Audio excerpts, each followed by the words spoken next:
Hello friends, मैं आज जो कहानी पढ़ने जा रही हूँ ये बहुत ही अच्छी चित्रित की गई है। कहानी का नाम है हवेली और इसको लिखने वाले हैं विकास भांति कुलश्रेष्ठी। बहुत अच्छी कहानी इन्होंने लिखी है। शुरू करते हैं। घर दिलवा दो मिश्रा जी, नया शहर है, किसी को जानता भी नहीं मैं। नौकरी के पहले दिन के ख़त्म होते ही प्रमोद ने अकाउंटेंट मिश्रा जी से बोला, अरे भाटी साहब, क्यों चिंता करते हैं? अपने ऑफिस के बगल वाला कमरा बिल्कुल खाली भी है और सही भी। बस अभी बात करवा देता हूँ मकान मालिक से। 3 मंजिला बड़ी से हवेली और उसमें रहने वाले सिर्फ अधेड़ उम्र के दंपति। आइए भाटी जी, आप मनोज शाक्य हैं और आप इनकी मिसेज। सीधे बेडरूम की तरफ बढ़ते हुए मिश्रा जी परिचय करवाते हुए बोले। सामान्य अभिवादन के बाद परिचय और कमरा देने की सारी फॉर्मेलिटी पूरी करी गई और प्रमोद को कमरे की चाबियां सौंप दी गई। प्रमोद शाक्य जी के उस बेडरूम का मुआयना सा करने में लगा था। बिस्तर पर बीमार पड़े मनोज जी और एक अजीब सी दुर्गंध उस कमरे में और दीवारें काटने को लगती महसूस होती थी, जैसे कि एक खौफनाक सी उपस्थिति। चाबी लेकर प्रमोद अपने नए ठिकाने की तरफ बढ़ लिया था, पर जैसे कोई ताकत उससे बोल रही थी कि वो ही है जो उसे देखेगा और सुनेगा। 10 बाई 10 के उस कमरे में एक तरफ एक अलमारी रखी थी और उसके ठीक बगल में लकड़ी के पायों पर बनी हुई एक चारपाई मौजूद थी। प्रमोद की नौकरी का पहला दिन बहुत बिजी था, पर नींद उसकी आंखों से गायब थी। तंत्र की किताबें पढ़ने के शौकीन प्रमोद ने बैग से एक किताब निकाली और पन्ने पलटने लगा और एक पेज पर उसकी खोज ठहर गई। किताब उस कमरे में अतृप्त आत्मा के होने की तरफ इशारा कर रही थी। प्रमोद रात भर शाक्य जी के बारे में सोचता रहा। उनकी बीमारी और उस बदबू का कोई रिश्ता तो जरूर है। कल सुबह खुद मिलकर पूछूंगा उनसे। नहीं, उनसे पूछना सही नहीं रहेगा, भाभी जी से पूछूंगा। हाँ, यही सही रहेगा। यही सब सोचते सोचते उसे नींद ने आकोश में ले लिया। सुबह होते ही जब प्रमोद कमरे से निकला, मिसेज शाक्य कपड़े सुखाने डाल रही थी। भाभी जी, आपसे कुछ बात करनी थी। जी, आ जाइए ऊपर। भाभी जी, ये भाई साहब कब से बीमार हैं? भैया, 2 साल हो गए। बुखार से शुरू हुई इनकी बीमारी आज सीरियस लेवल तक पहुंच गई है। डॉक्टरों को दिखाया, वैद्य हकीमों के चक्कर लगाए, मंदिर मस्जिद सब जगह दुआएं मांगी, पर इनकी हालत है कि सुधरने का नाम नहीं लेती। हर दिन आपके बच्चे? एक बेटी थी, 3 साल पहले मलेरिया ने निगल लिया। अब बस यही एक सहारा है जीने का। जिस दिन ये इसके आगे मिसेज शाक्य की जुबान बंद सी गई और गला रुंध गया। खुद के जज्बात समेटती वो आसमान की ओर देखने। आप शक्तियों पर विश्वास करती हैं? कैसी शक्तियाँ? आत्मा, प्रेत, भूत? मतलब मैं समझी नहीं। मनोज जी बीमार नहीं बल्कि प्रेतवादित हैं और इसका इलाज तब तक नहीं हो सकता जब तक ये ना पता चले कि ये प्रेत किसका है और चाहता क्या। मिसेज शाक्य के मुंह से शब्द जैसे फूट ही नहीं रहे थे। आंखें बस चारों दिशाओं को टटोलने में लगी थी, जैसे कुछ याद सा कर रही हूँ। अक्सर घर में कोई सामान गायब सा हो जाता है और फिर मिल भी जाता है। पंखा कभी सीधा नाचता है तो कभी उल्टा। बल्ब जलने बुझने का खेल भी खेलते हैं, पर कभी इस एंगल से सोचा ही नहीं। आपकी बात सुनकर, अरे बाबा, अब क्या होगा? चिंता मत कीजिए भाभी जी, ये शक्ति आपको नुकसान पहुंचाएगी नहीं, क्योंकि पहुंचाना होता तो अब तक पहुंचा चुकी होती। वो तो बस अपनी मौजूदगी का एहसास दिलाना चाहती है। इसलिए मनोज जी बीमार हैं और आप इलाज ढूंढती रही। आइए मेरे साथ।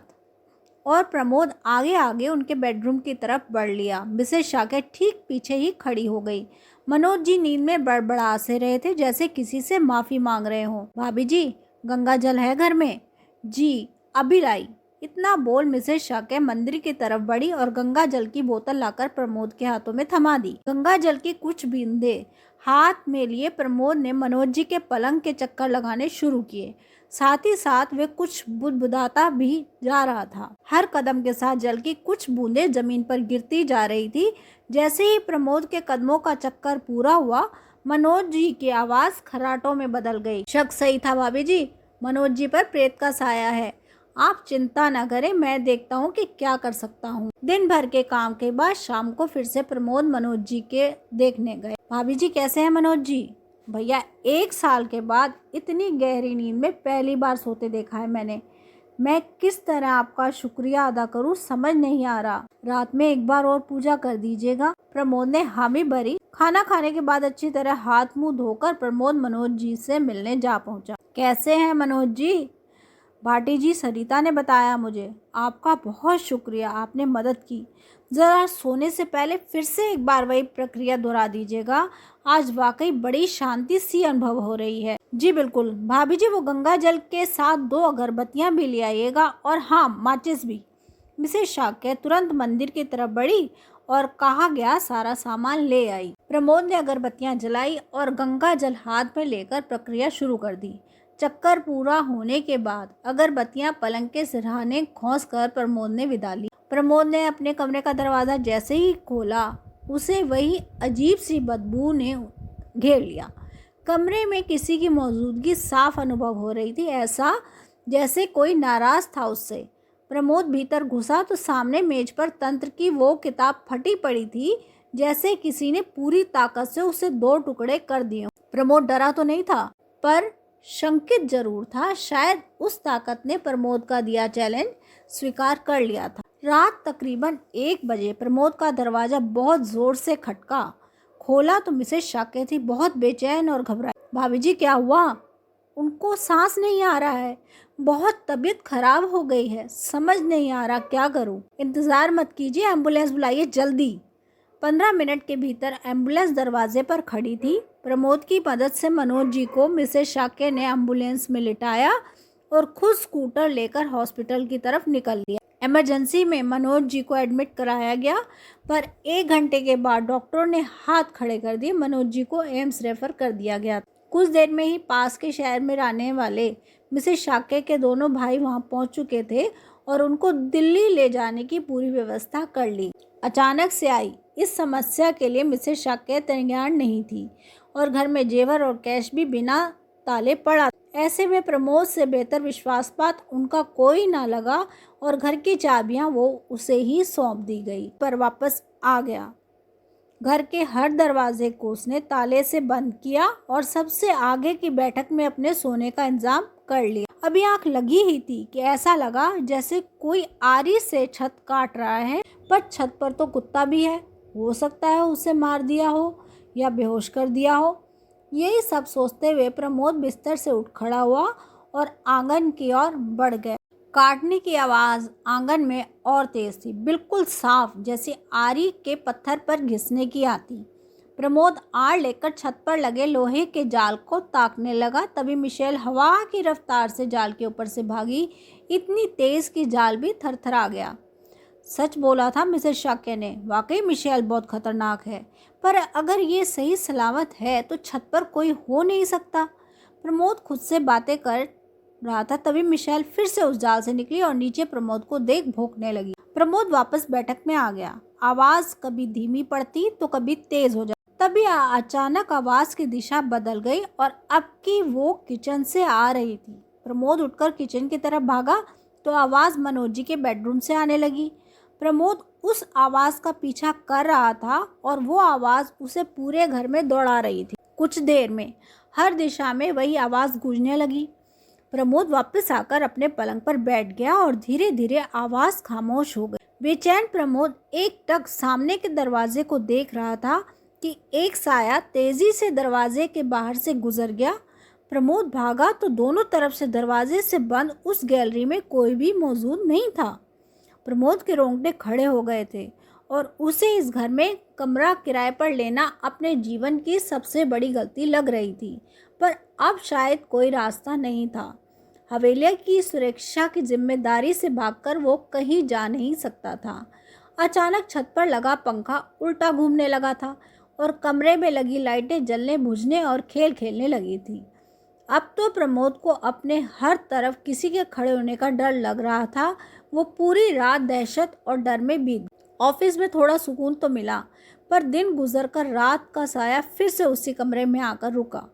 आज की रात अजीब सी शांति थी माहौल में, पर उसे तोड़ने के लिए प्रमोद ने एफएम चला रखा था। रात के 10 बजे थे। रेडियो पर बज रहे 2 गानों के बीच घड़ी की टिक टिक साफ सुनाई दे रही थी। किशोर कुमार का गाना चिंगारी कोई भड़के। अचानक से खामोश हो गया और स्पीकर से किसी के फुसफुसाने की आवाज़ आ रही थी। प्रमोद ने कान लगाकर उस आवाज़ को सुना, खजाना खजाना। लगभग 4 मिनट तक इसी सुर में पुकारता रेडियो बंद हुआ और फिर एक नए गाने के साथ बोल पड़ा। प्रमोद हनुमान चालीसा पढ़ने लगा था, पर शायद यह कारगर नहीं था। रात के सन्नाटे में सिक्के खनकने की आवाज़ शामिल हो गई थी, जैसे बहुत सारे सिक्कों को कोई हथेली में लेकर बजा रहा हो। कभी वो खनक भीतर के कमरे से आती तो कभी बाहर गैलरी से। तभी प्रमोद के कान में एक आवाज़ गूंजी, खजाना गड़ा है। प्रमोद झटके से उठ बैठा और निगाहें आवाज़ को ढूंढने लगी, पर वहाँ कोई नहीं था। तभी प्रमोद की नज़र किचन की खिड़की पर गई। एक साड़ी पहने साये से वह रूबरू था। इससे पहले कि उसकी चीख निकलती, उसे पिताजी का सिखाया चौकी लगाने का मंत्र याद आ गया। जैसे ही मंदिर से गंगा जल उठाकर प्रमोद ने चौकी लगानी चाहिए, सब कुछ शांत हो गया। प्रमोद ने मंदिर के पास ही सोने का फैसला किया और वहीं बिस्तर लगाकर लेट गया। अनिद्रा से भरी रात और काम से भरे उस दिन ने प्रमोद को शारीरिक रूप से तोड़ दिया था, पर जाने कौन सी ताकत थी जो उसे मानसिक तौर पर मजबूती दे रही। आज उस भूतिया हवेली में उसकी तीसरी रात थी, पर आज वो बहुत मजबूत था। मन में शायद तैयार था हर चुनौती के लिए। आज भी रात की शुरुआत आरी की आवाज़ से हुई और फिर सिक्कों की खनक में बदल गई। प्रमोद कमरे के बीचों बीच पड़े पलंग पर दृढ़ बैठा था। तभी एक साया चुहल भरी हंसी की आवाज़ों के साथ गैलरी से गुजर गया। आंख मिचौली ही खेलोगी या काम की बात भी करोगी?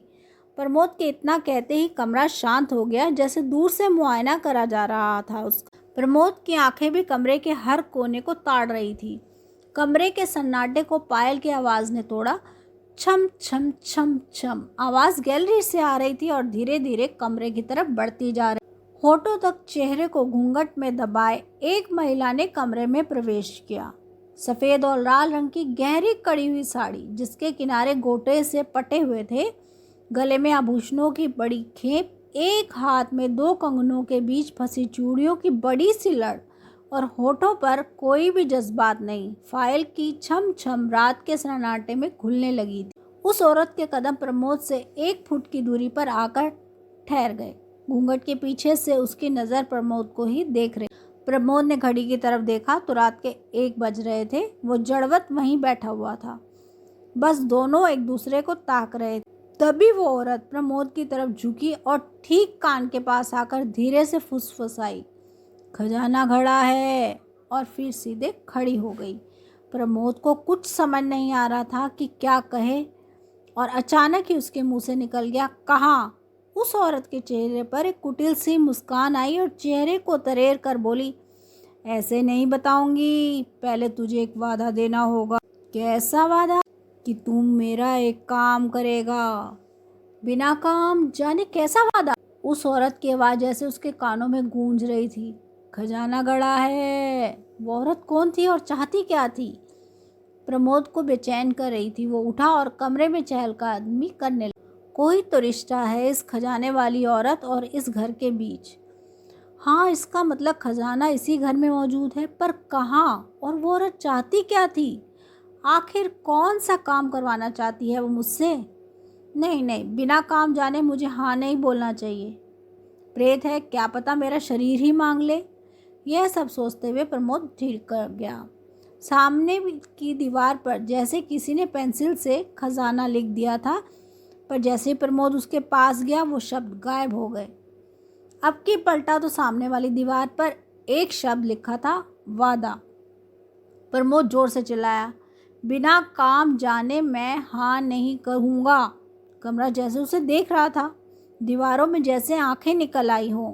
प्रमोद अपने पलंग पर वापस आकर बैठ गया और कुछ देर के बाद लेट। कोई तो रिश्ता है इस खजाने वाली औरत और इस घर के बीच।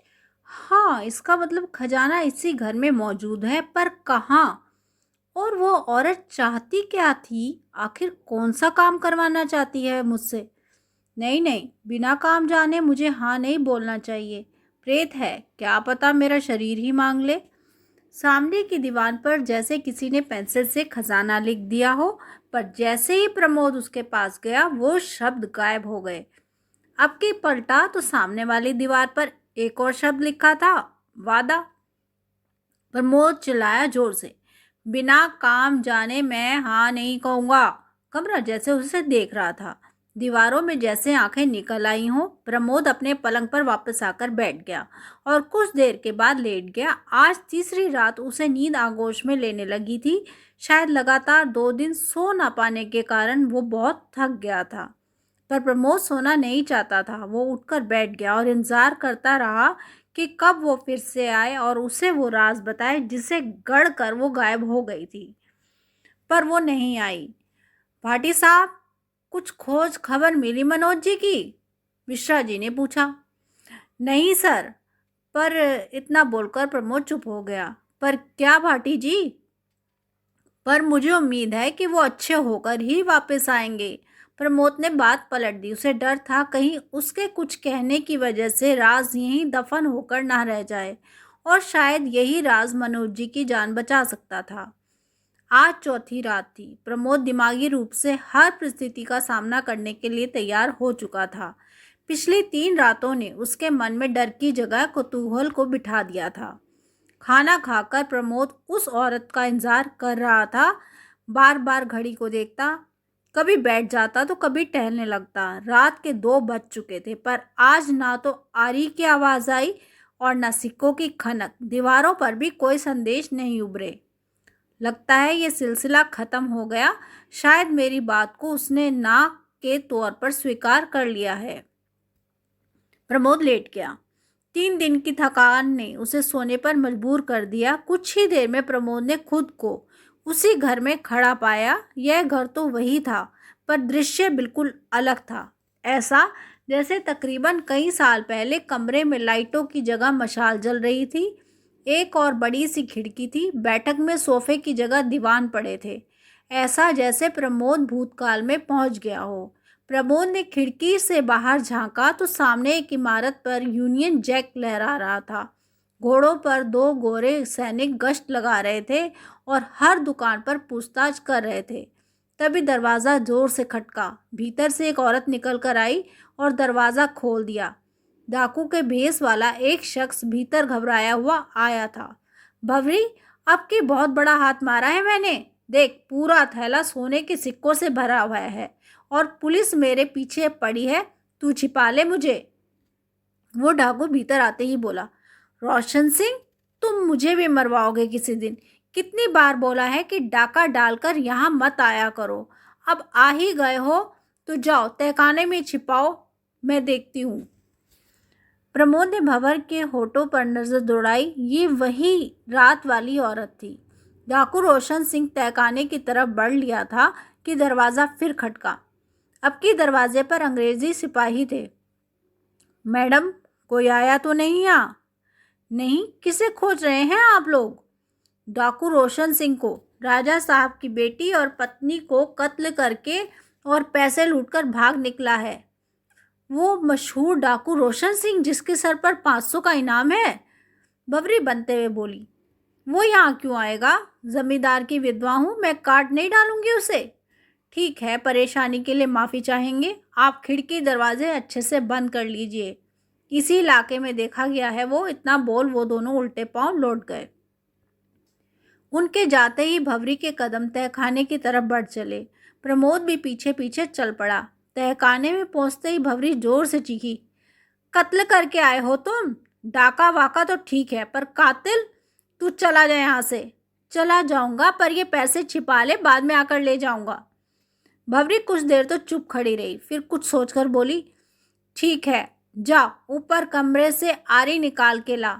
रोशन सिंह गया और 5 मिनट के बाद एक बड़ी सी आरी के साथ लौटा।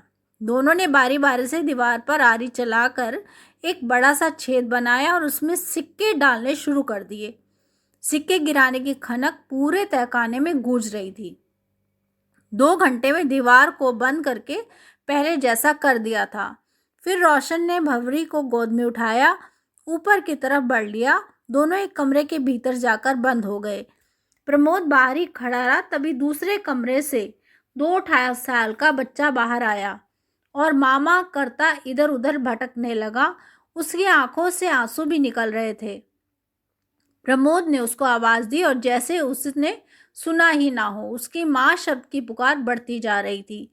तभी दरवाजा खुला और भंवरी बाहर निकली।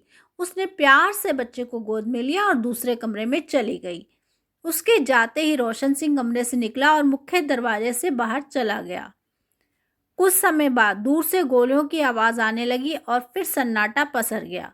प्रमोद ने खिड़की से झांका तो हर घर के बाहर लोगों का मजमा लगा था। भंवरी जी भागकर खिड़की पर आ गई और जोर से चीखी, ताई क्या हुआ? अरे डाकू रोशन सिंह मारा गया। तभी प्रमोद की आंख खुल गई। यह था तो सपना पर शायद सच था, वही सच जिसे वह जानना चाहता था। अब उसे यह भी मालूम था कि खजाना कहाँ है। एक ख्याल उसके मन में आया कि उसी जगह जाकर उन पैसों को निकाल ले, पर जिस पैसे की वजह से भंवरी प्रेत योनि में भटक रही है, उसे लेकर वो शांत कैसे बैठ सकता था। पर एक सवाल अभी भी अनसुलझा था कि आखिर भंवरी चाहती क्या थी।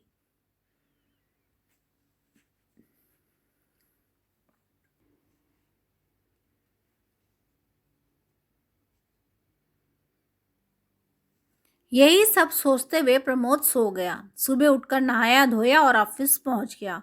शाम के 4 बजे एक ऑटो आकर हवेली के आगे रुका और अपने कदमों पर चलते हुए मनोज जी ने गेट खोला। प्रमोद काम छोड़कर उनकी तरफ बढ़ गया, उनको पानी पिलाया और हालचाल पूछा। भैया जाने क्या हुआ, अचानक से इनकी तबीयत में सुधार आना शुरू हो गया और आज सुबह डॉक्टर ने डिस्चार्ज भी कर दिया। भगवान की दुआ से अब एकदम स्वस्थ हैं ये। मिसेस शाक्या के चेहरे पर खुशी साफ झलक रही थी। चलिए मैं अपना सामान ले लेता हूँ और कुछ बात भी करनी है आपसे। जी बिल्कुल आइए। वैसे कोई तकलीफ तो नहीं हुई आपको घर में? मनोज जी ने पूछा। मनोज हंसा और बोला, कुछ खास तो नहीं, पर एक राज जरूर पता चला है। बात करते करते तीनों उसी जगह पर आ पहुंचे जहां प्रमोद सोया करता था। उसके बिस्तर पर एक कागज फड़फड़ा रहा था। प्रमोद आगे बढ़ा और उसे उठा लिया। बेटा तुम कहानी जानते हो मेरी, पर मनोज को पूरा सच मत बताना। सही समझा तुमने, वो पैसा ही है जिसने मुझे प्रेत योनि में बांध कर रखा है। इस पैसे का किसी पुण्य में उपयोग हो जाए तो मेरी इस योनि से मुक्ति संभव है।